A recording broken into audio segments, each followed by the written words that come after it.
In this video, I'll not be focusing on the gameplay or the voice acting of Outriders. Instead, I'll be focusing entirely on the story because I believe it's one of the best stories in a video game that I have heard in a long while. It's very complex and very intricate, and hopefully by the end of this video, you're going to like it as well. The year is roughly 2050, and whether it is by the weapons used in the last war, the aggressive mining for more and more resources, or due to natural causes, Earth was no longer going to be livable within the near future. The world elites, hearing this information, decided to keep it quiet, and as such branded anyone bringing it up as a conspiracy theorist. While in the meantime, they already started selling tickets on the new arcs that they were going to manufacture. Still, as the earthquake started decimating entire cities and farmland became unusable, people realized that indeed the end is near, and as such, massive wars and panic spread across the globe. This panic, however, didn't bother the elites from completing the project. A colony spaceship ranging within 3 kilometers built within Earth's orbit called as the Flores. The Flores would allow for the Earth's smartest and brightest, its best scientists, best engineers, and even some of the best soldiers to start life anew on a distant planet called Enoch. Now, it wasn't just the smart and brightest that managed to get a ticket. Several world dictators that created some very brutal and tyrannical regimes within Earth's last years would also get a ticket in exchange for valuable resources. Certain wealthy people that could contribute to the project would get a ticket as well. The lore does describe how dramatic the events became before departure, and even talks about mountains of people climbing on top of each other, trying their best in order to reach the now departing spaceship. In fact, there is so much information that it would allow me to make an entirely new video solely based on that. But instead, we're going to be focusing on the arrival of the Flores to the planet Enoch. You play the role of an outrider, which is supposed to be a sort of pioneer, a highly trained combat operative, which is going to explore the new planet, chart out its dangers as well as its resources in order to signal the rest of the fleet for landing. And the game does a beautiful job in showing just how picturesque and beautiful the planet is. When you make planetfall, you get to experience some of the alien species, which did make me feel, as a player, that I am on an alien planet that's ripe for discovery. Now, what the story excels at is creating mysteries that eventually will have satisfying answers towards. You see, the moment you land, you find out that there is a signal on the planet. So you think, oh, well, maybe alien life. Maybe someone is trying to contact the first humans to set foot on the planet. Are they going to be friendly or are they going to be hostile?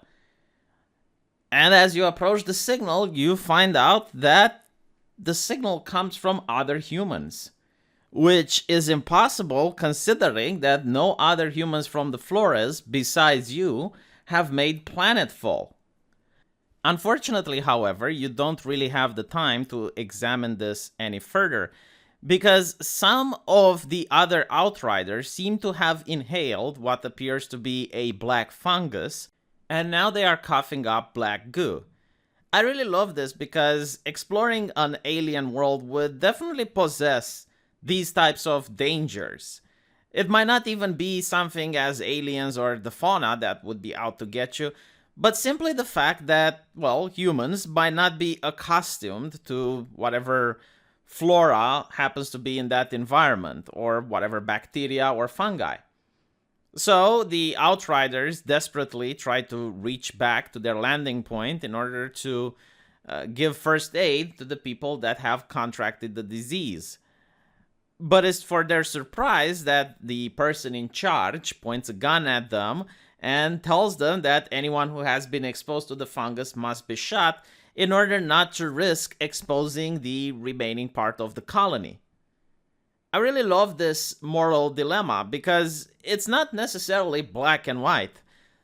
The colony represents humanity's last chance for survival, so obviously protecting the colony might be worth more than the couple of lives that have been infected.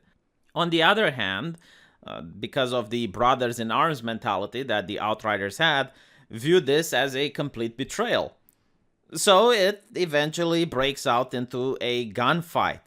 And the gunfight serves as a really good tutorial introduction, as well as to present one of the most interesting concepts that I have seen in fiction. And this is that of the anomaly. The anomaly represents a powerful electromagnetic storm, very similar to the one that you see in Red Alert 2 caused by the weather machine. It's incredibly destructive, and it's capable of ripping people apart at a molecular level.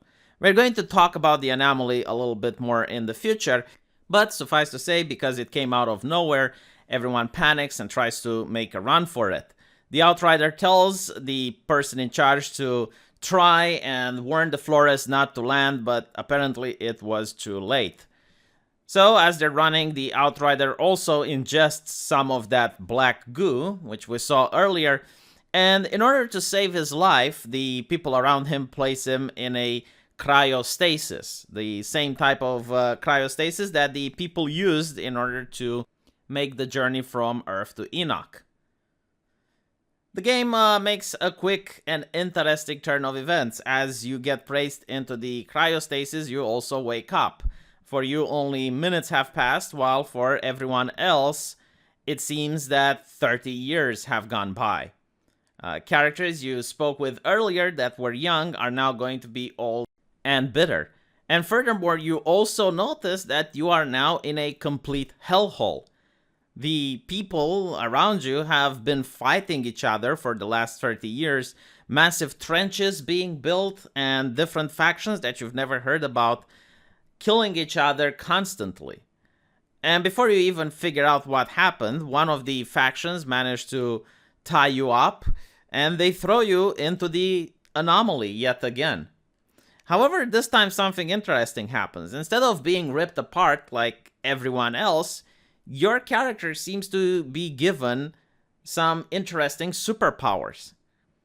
And this is how the anomaly works.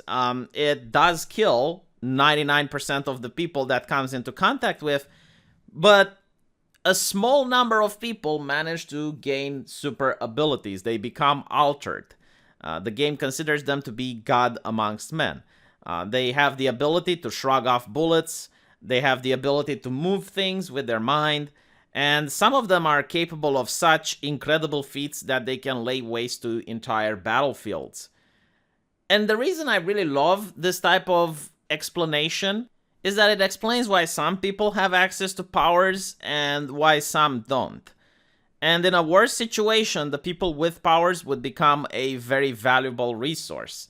And it would also question, like, how would you be able to manufacture these people? Because an evil general might force thousands of his men to walk into the anomaly, and none of them would make it back.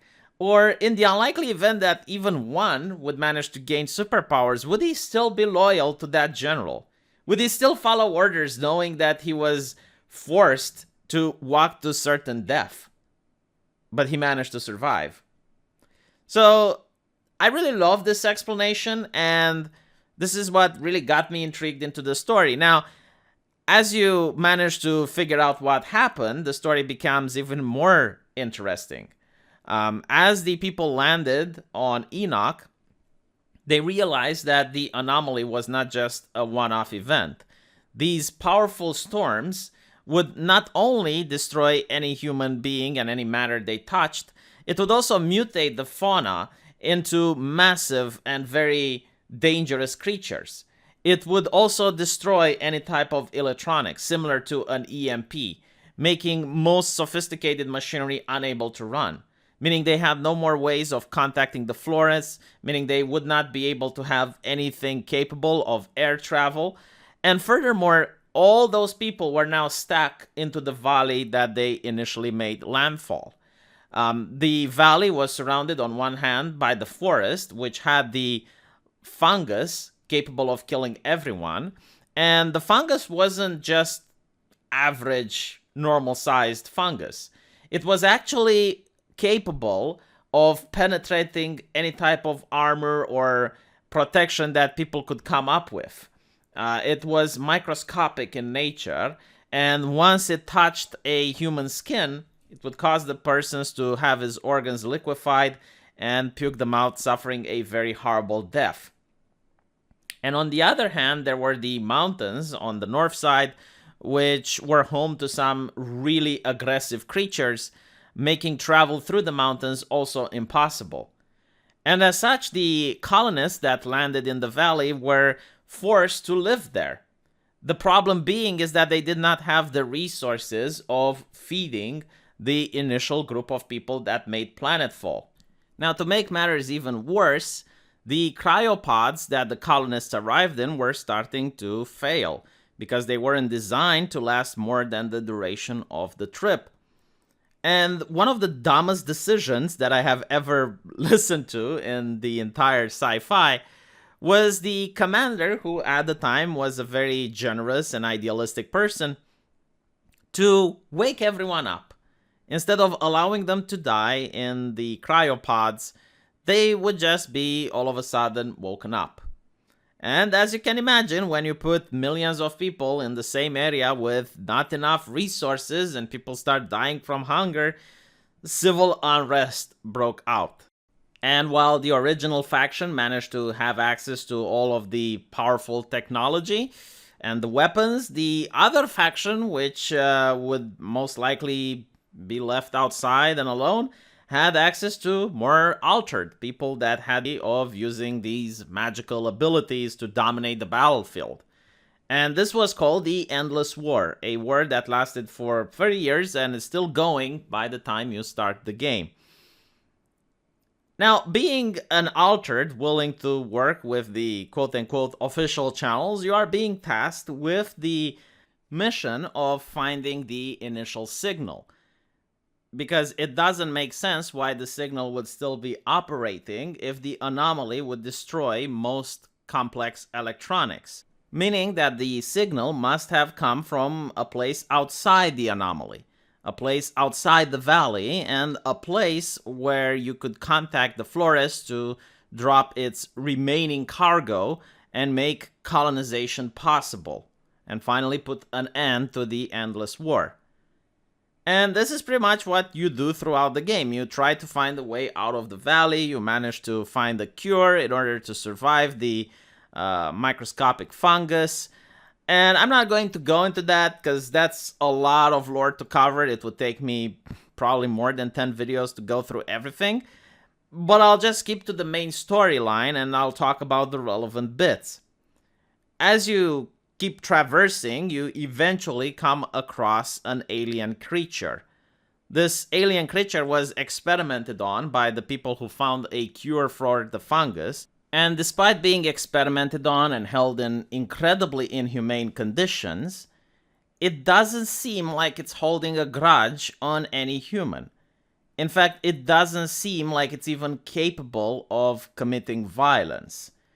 However, you later on find out that this alien creature does hold magical power similar to that of an altered, and also has the ability of controlling the anomaly. In one situation, the anomaly was arriving and was going to destroy everyone in your group, but the alien creature managed to calm it down.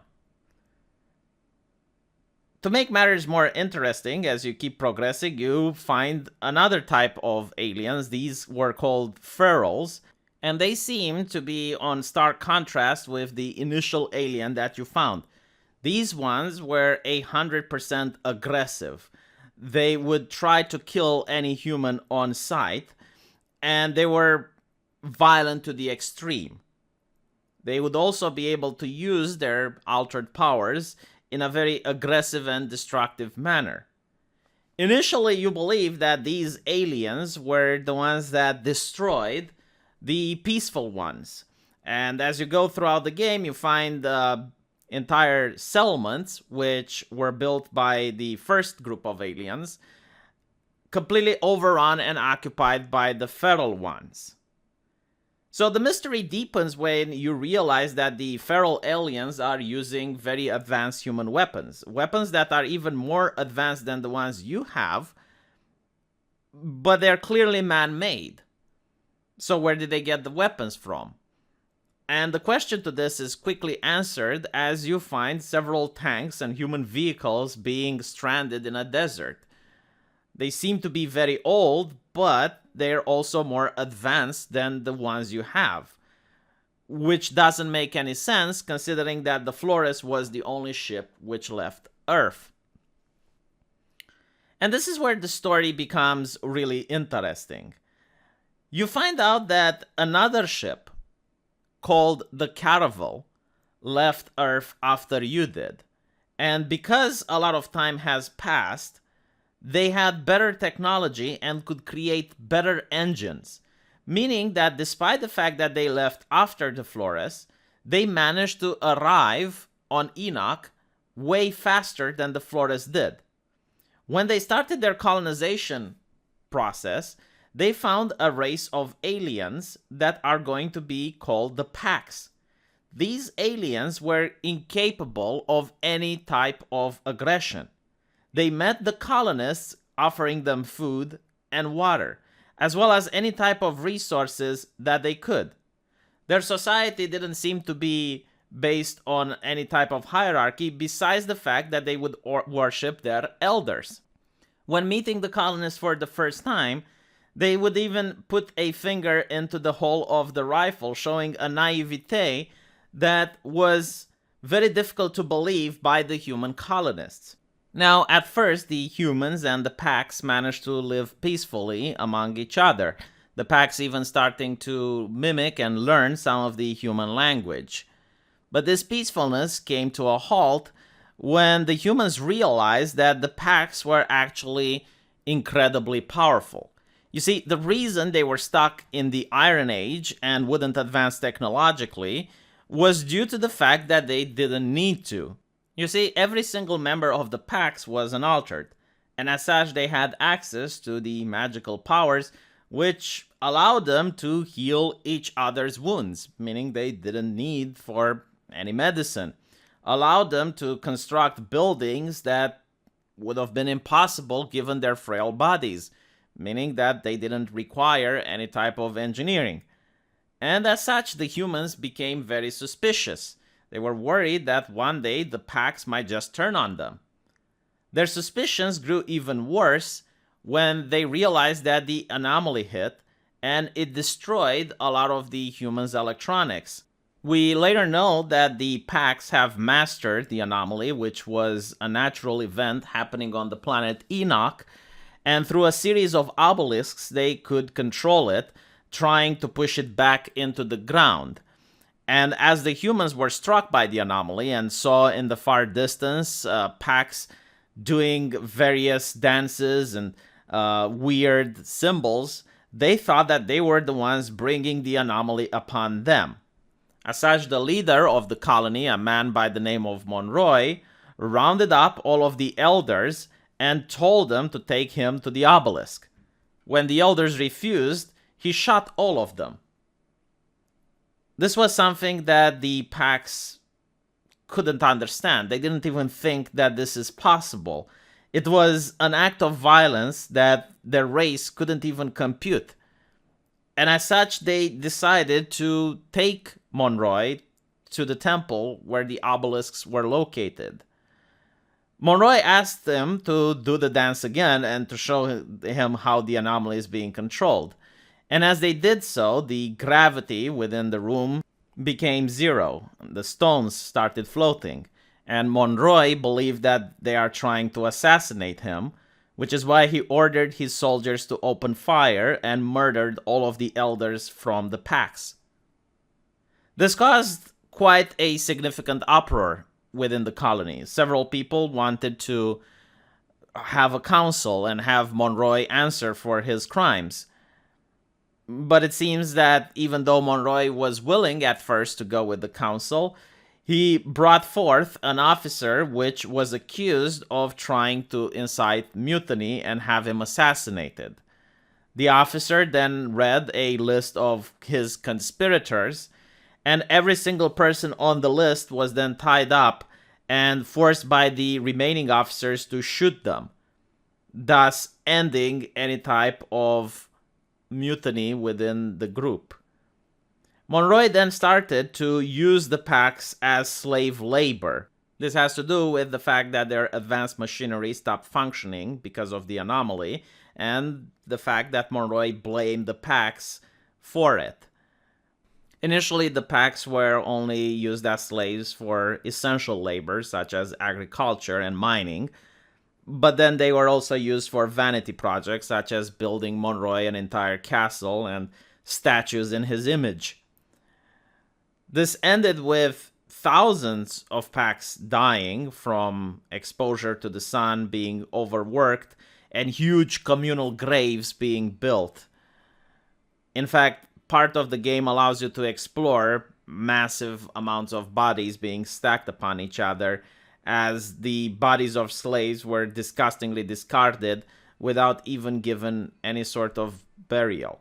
Despite the inhumane conditions, none of the packs tried to fight back. None of them lifted a hand against their aggressors, and the human soldiers even started tormenting them with various experiments. For example, the guards would throw a piece of moldy bread at the hungry packs to see how they would react. But instead of fighting over the bread, they would share it, even if that meant that every single person would just gain a crumb. They would prefer that they all die equally than some of them try to survive using violent tactics. And this type of brutality continued and escalated more and more until some of the packs managed to find forms of passive resistance, such as simply refusing to work even when they were beaten or shot, or some of them just leaving off into the desert even if that would meant that they would be killed.